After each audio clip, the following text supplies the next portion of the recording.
Kayong magkakapatid, huwag kayong magkanya-kanya. Kasi sa totoo lang, hindi kayo sisirain ng problema, kundi ng pride. At habang tumatanda kayo, lalo kayo nagkakalayo. Dati sabay-sabay kayo nagtatawanan, kwentuhan, simpleng buhay. Ngayon, may kanya-kanyang mundo, may kanya-kanyang laban, at minsan, wala nang pakialaman. Minsan hindi mo alam. Pero may kapatid kang tahimik na lumalaban ngayon, hindi nagsasabi, pero walang-wala na. At ang masakit, imbis na magdamayan, nagbibilangan pa ng pagkukulang. Tandaan mo, hindi habang buhay ikaw ang nasa taas. Darating ang araw, ikaw naman ang mangangailangan. At sana, may kapatid ka pang malalapitan. Kaya habang may pagkakataon, ibabaan nyo ang pride, matutong umintindi. Piliin yung magtulungan kaysa maglamangan.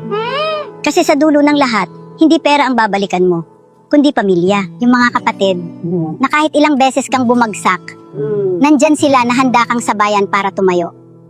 Kung may kapatid kang hindi mo pa nakakausap, eto na yung sign.